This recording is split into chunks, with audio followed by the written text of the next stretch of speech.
Hi, I'm about to go on 2 backpacking trips. So what I've got here in front of me is pretty much the kit that I'm taking for both of them. So in this video what I'd like to do is share with you the different bits of kit really quickly, and at the end of it weigh it and see what the base weight is without water and food. So without further ado, let's go. So these 2 backpacking trips, the first one next week, I'm going up to Scotland and doing the Cateran Trail with Judith, my wife, and a couple of friends. So that's going to take about 3 days, and then straight after that pretty much Judith and myself are going to the States to do the Colorado Trail, which is a bit different. That's a 500-mile trek through the Colorado mountains. So really exciting, got a great month, looking forward to coming up. So in front of me is the kit that I'm going to be taking next week on the Cateran Trail. I'll take you through it really quickly, and I'm going to pack the rucksack at the same time, and I'm going to weigh it at the end. There are a couple of items here that Judith will be taking, because obviously we share most of the kit between us, so I'll explain those as we go through. But without further ado, first up, rucksack. So the rucksack is my trusty Osprey Exos 48. I was thinking it's probably done way over 50 days now of backpacking, and it's a bit mucky, but still in pretty decent condition.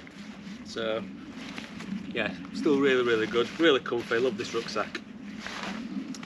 So in the rucksack cover, Osprey, I think, are really good with their rucksacks at doing rain covers that work particularly well. Fits nice and tightly, and it's a really good first kind of layer of protection when it's absolutely chucking it down with rain. So rucksack cover. So next, my Lanshan tent. I love my Lanshan tent. All right. I usually pack that at the bottom if it's dry. If it's not dry and I'm packing it wet or packing it away in the wet, what I'll often do is just stick it on the outside here, and then when I get a chance, get it out and get it dried. So Lanshan's in there. Pegs, those are going at the bottom. Alright, so my pegs are in there. And then usually what I'll put in next is my sleeping bag. So the sleeping bag is in a waterproof stuff sack, or compression sack. I'm using on this trip a Rab Ascent 500, which probably is okay. It struggles a bit when it gets below 0. Okay, it's supposed to be rated slightly below 0, I think, but no. Anything just about, maybe, well, even say 0, maybe 5 degrees is probably okay. So for summer use, I know it's going to be okay in Scotland, so that's in next. Then Thermarest x-lite. I've used this on quite a few trips now. Absolutely superb piece of kit. I keep thinking I should do a review on this, but it really is quality. They're dead expensive, ridiculously expensive, stupid price. Alright, but if you're going to go out a lot and you're sleeping out in the wilds, absolutely great bit of kit. So it's going in.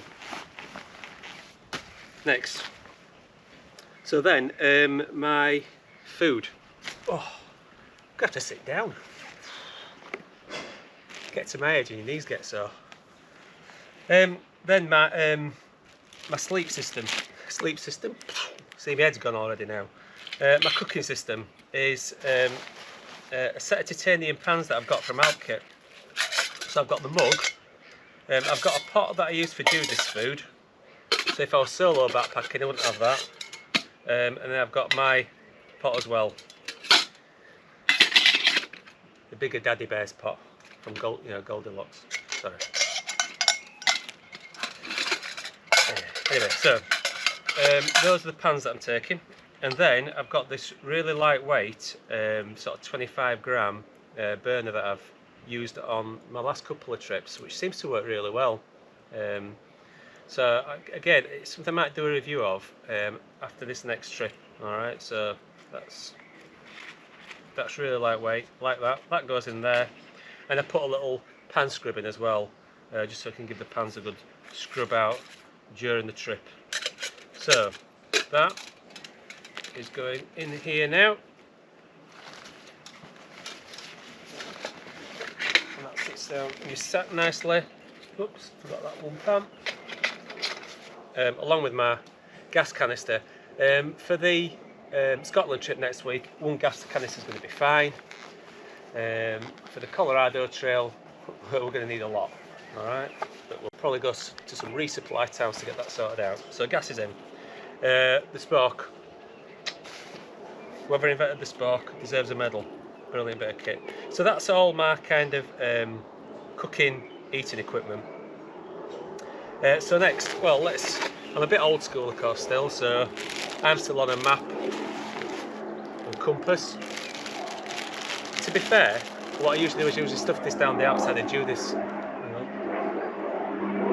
Royal Air Force is out.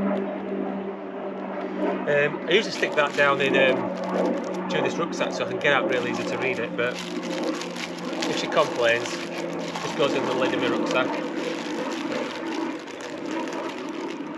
So compass is in there as well.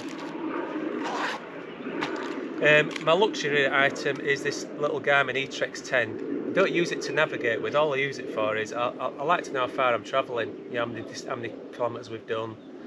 Also is good for telling you what the altitude is, so if I want to do a bit of a cross-reference to know how high up we are, I use it. So it's a bit of a luxury item for me, and that just clips on my rucksack here. But again, if you wanted to go ultra lightweight, wouldn't need that at all. Okay, so what next on my goodies? Head torch. I do use this Alpkit head torch, which is a little bit heavy. You can obviously get much lighter head torches, but the reason I use it is because me and Judith only take one head torch between us. Don't find we don't need any more. And what it has got, it's got a really good floodlight on it if you need it. So if the two of us happen to be trekking in the dark, we can get by with just one head torch. So that's going in the top of my rucksack. Lovely jubbly. Next, my little repair kit. So I've got a repair kit in here that's got some stuff in there for this sleeping mat, if I get a hole in the sleeping mat, and also just some general tape if there's any repairs need doing on the tent. So that is going in the top of my rucksack. Then we've got our first aid kit. So our first aid kit's got all sorts in there, like it's got the Compede in there, it's got the it's got a bit of hand gel, it's got plasters in, it's got a triangular bandage in, tape in, some ibuprofen in there. So that's a nice little compact first aid kit. To be honest with you, this normally goes in Judith's rucksack, but for the purpose of this, I'll bob it in the top of there. So that's the first aid kit in. Lovely. Right, next then the sort of wash stuff. So I've got a little wash bag here that's got some toothpaste tablets in, a toothbrush. It's got a little thing of soap in, and that's biodegradable soap. It's got sunscreen in, and it's got a bit of Vaseline. And Vaseline's really good. Easily, particularly at this time of year when it gets hot, easy to get chafing when you're backpacking. That is an absolute nightmare. I've only had that once. Horrific. Avoid the chafing. Bit of Vaseline. So I'm going to bob that in the top of my rucksack here, underneath there. Lovely. That's gone in there.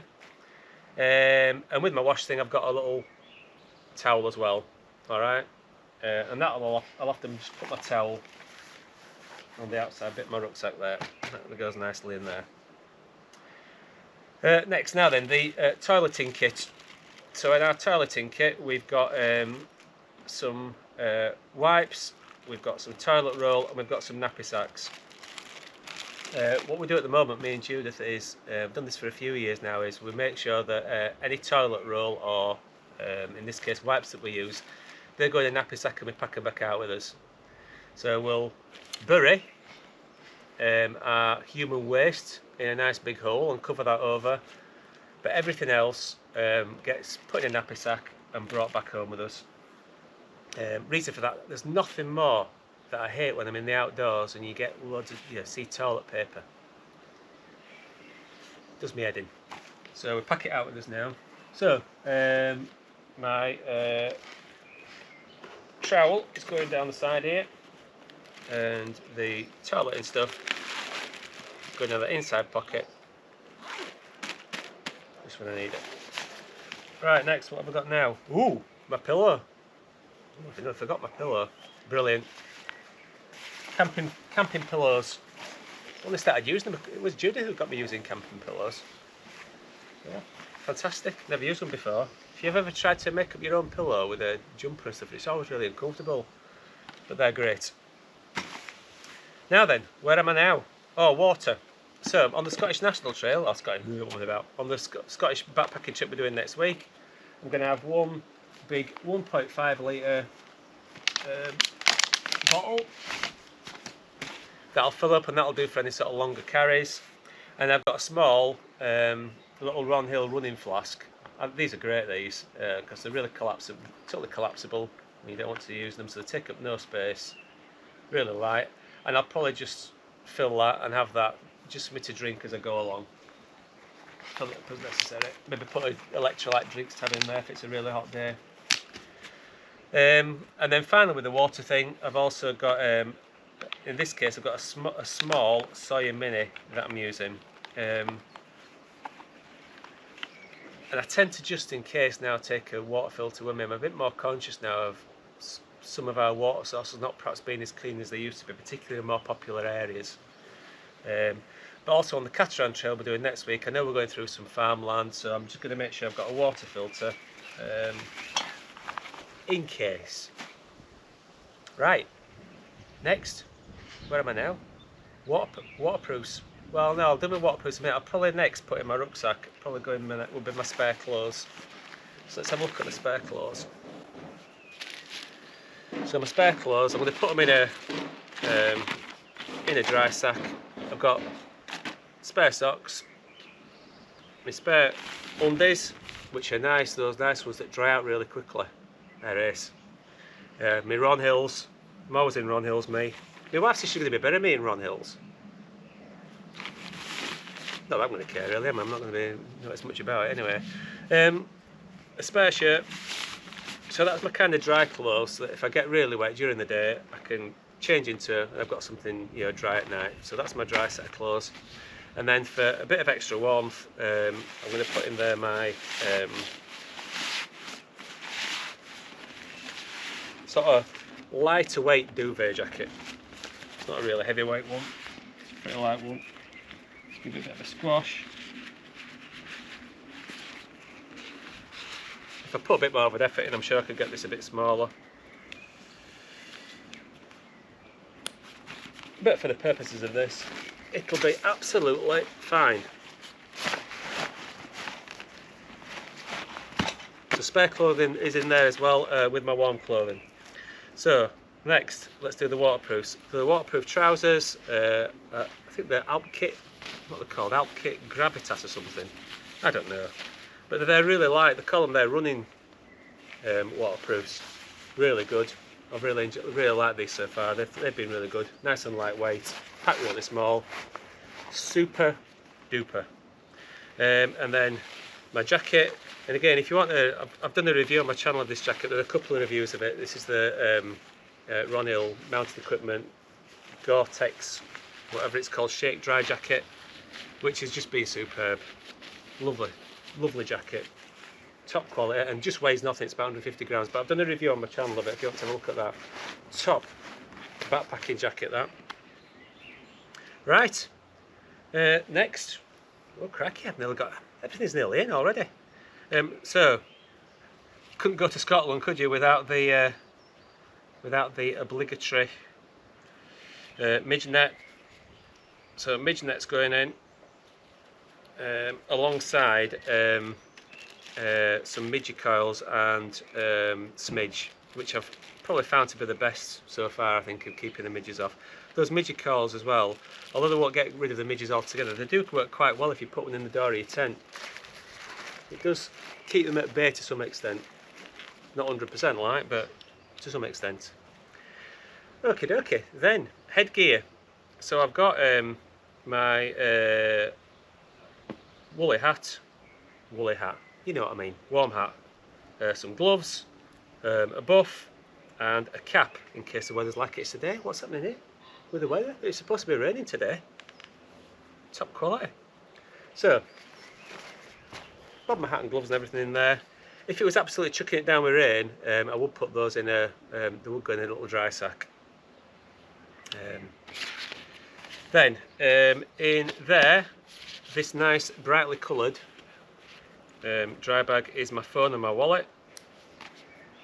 So I can see those nice and brightly when I need them. When Judith drags me into a coffee shop at some point, or into a pub, even worse. Crikey.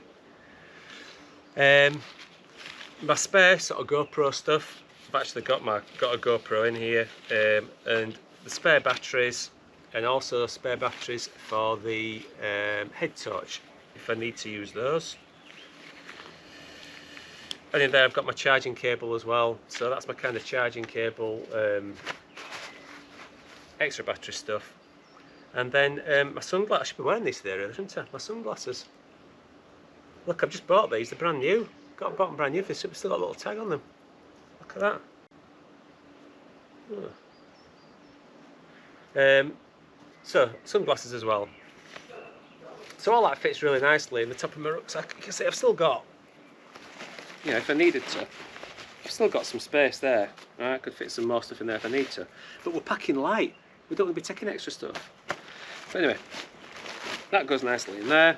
And then, last but not least, the sit pad, which when I did the Scottish National Trail last year, I said at the end of it, this was one of my favourite bits of kit. It's just so versatile and so useful for so many things. So for a couple of quid or so, one of these sit mats, absolutely fantastic. That's going in there. You can use it as a windshield for your cooking. It's great for your entrance, for your door, for your tent. Stops you from getting, you know, stops it getting muddy. That means you've got something dry to sit on when you get into your tent. Lovely, lovely. Right. And then, let's see if I can fasten this up. So the only other thing then that I'll take with it, obviously we've got, talk about space. Let's talk about space, won't I? And of course there's all the food still to go in. Duh. Oh well. But I've plenty of room there to still fit the food in. And then 2 trekking poles. Again, really enjoyed those trekking poles, are great. And my footwear of choice next week will be a pair of Hoka Speedgoat 4 trail shoes. And I usually wear quite kind of lightweight trekking sock with them. I found that they work really well. And again, if you want to have a look at my channel to find out why I use trail shoes and not boots on these things, I've got a video on there that explains why, but for me trail shoes are the way to go. Okay, so that's everything that's packed in my tent for next week. So, without further ado, let's see what it weighs. Now, I don't know how scientifically aware this is of doing it, but I've hung it from this tree, and I reckon that that is just under 7.5 kilos. So 16.5 pounds. So what I don't know what you're looking at there then, with food, maybe another up to, well, in a long carry it'd be about 4 kilos, wouldn't it? Probably next week it won't be as many, it'll only be another 1.5 kilos, I would have thought, for 3 days. So yeah, that's not too bad. So in terms of the actual kit we're going to take for the Colorado Trail, as opposed to the Cateran Trail next week, there's not an awful lot of difference. We will be taking a more substantial water filter that got a larger capacity, because we're going to have to do some, well, we're anticipating doing some longer water carries. And the clothing that we wear when we start off will be a little bit different, but aside from that, actually what's in the packs, there won't be a lot of difference at all. Might have to carry a little bit more gas, and obviously we'll have to carry more food and water, but aside from that, the actual base weights I don't think will be very different. So Hope that's been useful. That just tells you what's in our packs. It obviously varies a bit from person to person, you know, depending on what you like, what you don't like. But yeah, any comments, please comment, and thank you for watching. Now, time to get out on the trails.